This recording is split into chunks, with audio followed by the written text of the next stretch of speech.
बच्चों नमस्कार। आज हम आपके सामने एक नया वीडियो लेकर आए हैं। इस वीडियो में हम संस्कृत और हिंदी की वर्णमाला को जानेंगे। वर्ण क्या होते हैं, इनकी आवश्यकता क्यों पड़ती है, इनके कितने प्रकार हैं, ये सब आज हम इस वीडियो में जानेंगे। तो सबसे पहले हम जानते हैं कि वर्ण होता क्या है। वर्ण भाषा की सबसे छोटी इकाई होती है। इसके दो प्रकार होते हैं, एक ध्वनिगत और एक लिखित या मौखिक। तो ध्वनिगत जैसे हम छींकते हैं, खांसते हैं या कुछ हंसते हैं, ये ध्वनि है। इनका उच्चारण हो सकता है लेकिन इन्हें लिखा नहीं जा सकता। यदि हम लिखा हुआ पढ़ेंगे तो उसका उच्चारण उसी तरह से नहीं होगा जिस तरह से हम हंसते हैं या खांसते हैं, तो इसको लिखना असंभव है। लेकिन जो लिखित रूप है वह वर्ण भाषा की सबसे छोटी इकाई है, उसे हम जानते हैं आज वर्णमाला के माध्यम से। वर्ण विचार में सबसे पहले वर्ण होता क्या है ये मैंने आपको बताया। वर्ण क्या होता है, इसके जो प्रकार होते हैं, दो प्रकार होते हैं, स्वर और व्यंजन। यही दो मुख्य प्रकार हैं इसके। और सबसे पहले हम देखते हैं, आइए स्वर। स्वर क्या होते हैं? स्वर ऐसे वर्ण हैं जिनका उच्चारण हम स्वतंत्र रूप से कर सकते हैं, हमें किसी और सहायता की जरूरत नहीं होती। हमें किसी और वर्ण की सहायता नहीं, यदि हमें बोलना है। किसी वर्ण की सहायता की जरूरत नहीं। हिंदी और संस्कृत वर्णमाला में स्वरों की संख्या अलग अलग होती है। हिंदी में वर्णों की स्वरों की संख्या है अ, आ, ई, उ, ऋ, ए, ऐ, ओ, औ। यह 11 हिंदी वर्णमाला के स्वर हैं, किंतु संस्कृत में स्वरों की संख्या केवल 9 कही गई है। हम इसमें यह जो रेखांकित शब्द हैं अ, ई, उ, इनको स्वर, और उसके बाद ए, ऐ, ओ, औ तथा री और री, ये 9 स्वर हम इसमें मानते हैं। संस्कृत वर्णमाला में ये जो दीर्घ रूप है आ, ई, री, इनको अलग से गिनती में नहीं लिया जाता, इन्हें केवल दीर्घ कहा जाता है, इसलिए वहां इनकी संख्या कम मानी गई। तो स्वर हमने देखे 11 स्वर। इन स्वरों में 2 भेद हैं, एक है ह्रस्व स्वर, दूसरे हैं दीर्घ स्वर। देखते हैं हम, ये जो अ, ई, उ, री, ये जो 4 हैं ये मूल स्वर है और यही स्वर ह्रस्व स्वर कहलाते हैं। इन स्वरों में बोलने में 1 मात्रा का समय लगता है, इसलिए ये ह्रस्व है। ठीक इनका दुगुना समय जिसे बोलने में लगे वह दीर्घ स्वर कहलाते हैं। देखते हैं, आ, ई, उ, ए, ऐ, ओ, औ। तो ये इनको बोलने में डबल समय लगता है, दुगुना समय लगता है, इसलिए यह दीर्घ स्वर कहलाते हैं। संस्कृत भाषा की जब बात हम करते हैं तो वहां स्वरों का एक भेद और पाया जाता है जिसे हम प्लुत कहते हैं। प्लुत का उदाहरण हमें लौकिक संस्कृत में नहीं मिलता, यह हम केवल वैदिक संस्कृत में देखते हैं या धर्म के जो ग्रंथ हैं, धार्मिक ग्रंथ हैं हमारे, उनमें यह देखने को मिलता है। इसका मैं एक उदाहरण लिखता हूं, देखिए जरा, क्या ये आपने कहीं पढ़ा है?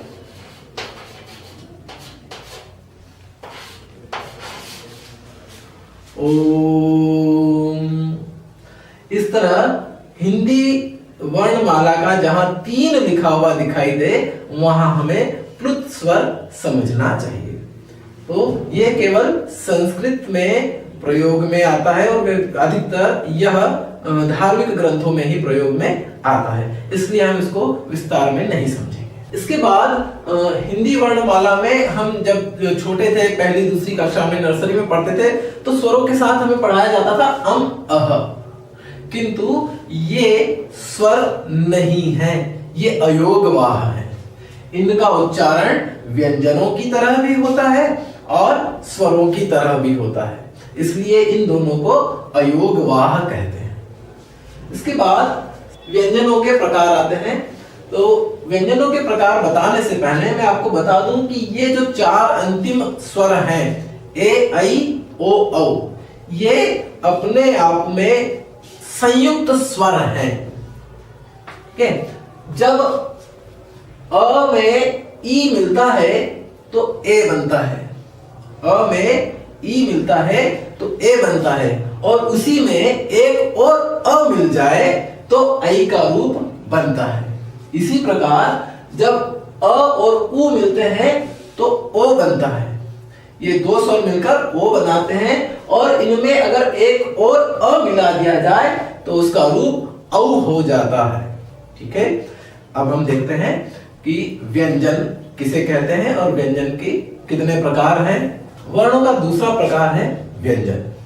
व्यंजन वर्ण वे वर्ण होते हैं जो स्वतंत्र रूप से उच्चारित नहीं होते। हम कभी भी क बोलते हैं तो साथ में अ उच्चारित हो जाता है। इसी कारण हम क कभी भी अकेला नहीं बोल सकते, हमेशा इसके लिए हमें दूसरे वर्णों की सहायता लेनी पड़ती है। तो व्यंजन जो होते हैं, शुद्ध व्यंजन, वह उच्चारित नहीं किए जा सकते, यह निश्चित है। तो व्यंजनों के भी कुछ प्रकार हैं। सबसे पहले होते हैं स्पर्श व्यंजन। स्पर्श व्यंजन 25 होते हैं, यहां आप देख रहे हैं ये 25 जो है वह व्यंजन वर्ण है। इन वर्णों में याद करने का एक बहुत अच्छा ट्रिक है, वो मैं आपको बता देता हूं। ये जो मैंने इनके वर्ग लिखे हुए हैं, क वर्ग, च वर्ग, ट वर्ग, त वर्ग, प वर्ग, अब इसको हम केवल आगे से देखें, क च ट त प।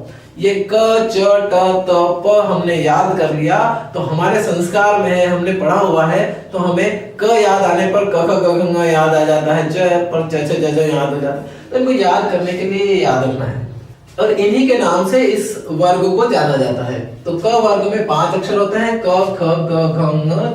च वर्ग में 5, च छ ज झ ञ। ट वर्ग में 5, ट ठ ड ढ ण। त वर्ग में 5, त थ द ध न। और प वर्ग में 5, प फ ब भ म। ये 5 का ग्रुप, 5 ऐसे और 5 ऐसे, यह 25 वर्ण जो है स्पर्श कहलाते हैं। स्पर्श वर्ण इसलिए कहलाते हैं कि जब हम इनका उच्चारण करते हैं तो हमारे हृदय से निकलने वाली वायु विभिन्न हिस्सों को स्पर्श करके बाहर निकलती है। देखें हम, क ख ग घ ङ, ये 5 वर्ण, और इसके साथ में स्वरों में अ आ, ये दोनों, और ह यहां से ऊष्म से, और विसर्ग यहां से, इन सब का उच्चारण कंठ से होता है। हमारे कंठ से ये 5 वर्ण सीधे सीधे उच्चारित होते हैं, वायु केवल कंठ में टकराकर बाहर निकलता है।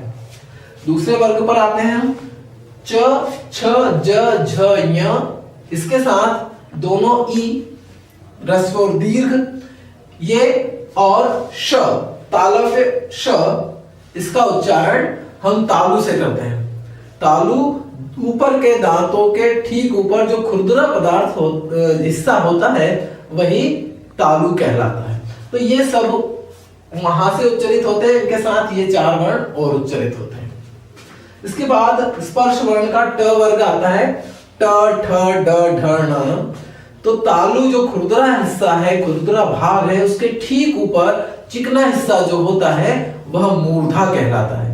जब हम ट बोलते हैं तो हमारी जीभ जहां मुड़कर टच होती है वही हिस्सा मूर्धा है, वहीं हवा टकराती है, स्पर्श करती है और बाहर निकलती है। आप बोलकर देखेंगे तो आपको बिल्कुल अनुभव होगा। तो इन सब का उच्चारण स्थान मूर्धा कहलाता है। इसके बाद त वर्ग आता है। त वर्ग में त थ द ध न, और इनके साथ ल, यहां से अंतस्थ से, और स ऊष्म से लिया जाता है। इन सब का उच्चारण स्थान दंत होता है, दांत से होता है इनका उच्चारण, हवा दांतों से टकरा कर निकलती है। 5वां वर्ग है प वर्ग, प फ ब भ म। इनके साथ में हम देखते हैं उ और व। ये सारे वर्ण ओष्ठ से उच्चारित होते हैं, बिना ओठों को मिलाए हम इनका उच्चारण नहीं कर पाते। आप कभी बोलकर देखिए, प फ ब भ म, बिना होठ हिलाए आप नहीं कर पाएंगे। चलिए देखते हैं इनके साथ जो ये अंतस्थ शब्द आते हैं, अगले जो व्यंजन का प्रकार है वो प्रकार अंतस्थ है। अंतस्थ मतलब हृदय, हृदय से ये सीधे उच्चारित होने वाले 4 वर्ण हैं, य, र, ल और व। ये हृदय से निकलते हैं, इसलिए अंतस्थ कहलाते हैं, हृदय में स्थित। इसके बाद जो अगला प्रकार है ऊष्म वर्ण का, इनको जब हम बोलते हैं, इनका उच्चारण करते हैं तो हमारे शरीर की ज्यादा ऊष्मा बाहर निकलती है, बोलने में जो वायु निकलती है वो गर्म निकलती है, इसलिए ये 4 वर्ण ऊष्म वर्ण कहलाते हैं। हमारी भाषा बहुत ही व्याकरणिक भाषा है और वैज्ञानिक भाषा है। देखिए श, श, स और ह। ध्यान रखिए ये तीनों प्रकार के सकार हर कोई उच्चारित नहीं करता, गलत करता है, इसलिए उच्चारण फिर से सुनेंगे, श, श, स, ह। ये 4 ऊष्म वर्ण कहलाते हैं। इन वर्णों के अलावा हिंदी वर्णमाला में हमारे पास संयुक्त व्यंजन भी है। संयुक्त व्यंजन होते हैं क्ष, त्र, ज्ञ, श्र आदि। हम जब भी इन वर्णों की बात करते हैं तो हम बोल देते हैं क्ष, त्र, ज्ञ, तो इनका निर्माण कैसे हुआ, ये संयुक्त क्यों है, इनमें कौन कौन से वर्ण मिले हुए हैं, यह जानना जरूरी है। आइए हम देखते हैं इनमें कौन से वर्ण मिले हुए हैं। क, श, मूर्धन्य श और अ, इन 3 वर्णों के मेल से क्ष बनता है, जिसे प्रायः लोग क्ष क्षत्रिय का कहते हैं। दूसरा वर्ण है त्र, इसमें त, र और अ ये 3 मिलते हैं तो त्र वर्ण बनता है।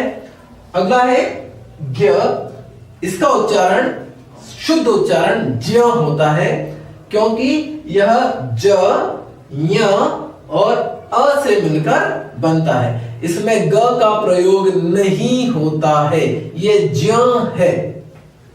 अगला जो संयुक्त व्यंजन है वो है श्र, श्री लिखते हैं हम लोग, तो श, तालव्य श, र और अ, इन 3 वर्णों से मिलकर यह बनता है श्र। इसके बाद उक्षिप्त शब्द है। इन 2 वर्णों का उच्चारण हम हिंदी भाषा में करते आए हैं।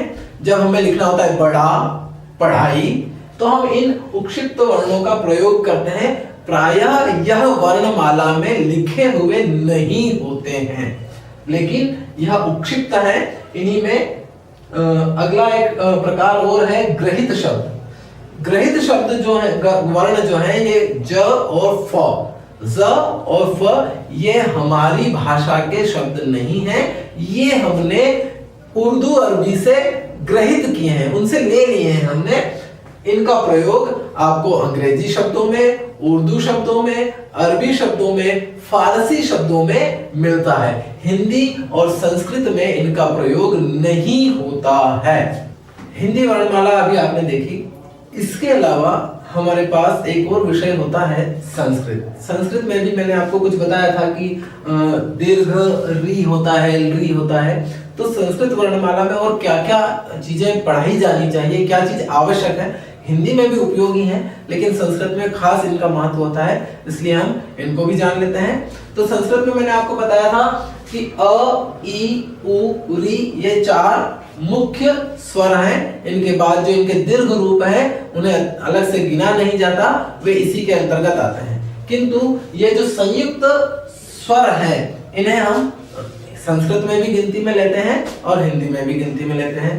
संस्कृत में हम देखते हैं री और री, ये 2 नए स्वर उसमें होते हैं और इनका प्रयोग, इसका प्रयोग केवल वैदिक संस्कृत में होता है, री का प्रयोग वैदिक संस्कृत में होता है। लेकिन री का प्रयोग हम संस्कृत में शब्द रूप, धातु रूप जब बोलते हैं, लिखते हैं, तो उसमें द्वितीय बहुवचन में, षष्ठी बहुवचन में, पितृ शब्द, मातृ शब्द, भ्रातृ शब्द आदि में इसका प्रयोग हम किया करते हैं। इसके अलावा हम जब देखते हैं कि ये जो प्रकार है, ये जो प्लुत नामक एक और प्रकार है स्वर वर्णों का, इसमें ओम आदि शब्द भी हम प्रयोग में लेते रहते हैं। तो ये जब भी आपको ऐसा हिंदी वर्णमाला का 3 अक्षर किसी उस शब्द में दिखाई दे तो हमें समझ जाना चाहिए कि इसका उच्चारण हमें देर तक करना है। दीर्घ शब्दों से भी ज्यादा देर तक हमें इसका प्रयोग करना है। अब संस्कृत वर्णमाला में उच्चारण वगैरह में कोई अंतर नहीं है, लेकिन हमें कुछ अतिरिक्त जानकारी उसमें और लेना होती है कि वे क्या है। स्वरों के ये जो प्रकार हैं इनमें कुछ अघोष होते हैं, कुछ सघोष होते हैं, कुछ इनमें जो होते हैं अल्प प्राण होते हैं, कुछ महाप्राण होते हैं। तो आइए हम जानते हैं कि ये अल्प प्राण क्या होते हैं, महाप्राण क्या होते हैं, सघोष क्या होते हैं, अघोष क्या होते हैं। तो शुरू करते हैं पहले अल्प प्राण और महाप्राण से। जब हम वर्णमाला के स्पर्श वर्णों का उच्चारण करते हैं क, ख, ग, घ, ङ, च, छ, जो दूसरा वर्ण है और चौथा वर्ण है उस पर हम अधिक बल देते हैं, उसमें श्वास ज्यादा निकलती है, वायु हमारे मुख से ज्यादा बाहर आती है। इसलिए जिनमें ज्यादा श्वास बाहर आती है ये वर्ण पूरे क्या कहलाते हैं, महाप्राण। इसमें प्राण, प्राण मतलब वायु होता है, इसमें ज्यादा प्राण निकलता है इसलिए इन्हें महाप्राण कहते हैं।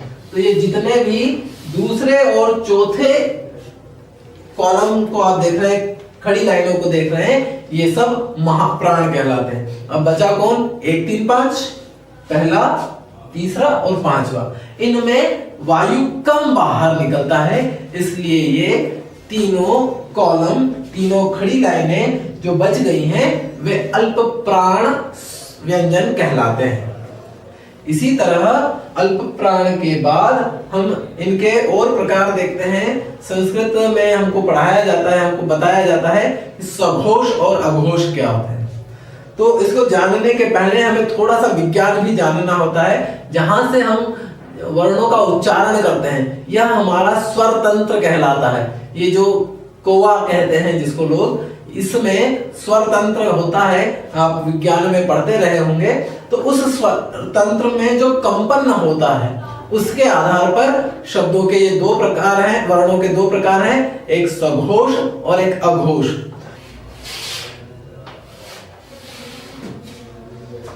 ये दो लाइनें, खड़ी लाइनें क, च, ट, त, प, ख, छ, ठ, थ, फ, ये जो है 8, क्षमा कीजिएगा 10, ये 10 जो है अघोष कहलाते हैं। इनको बोलने में स्वर तंत्र में कंपन कम होता है इसलिए अघोष है।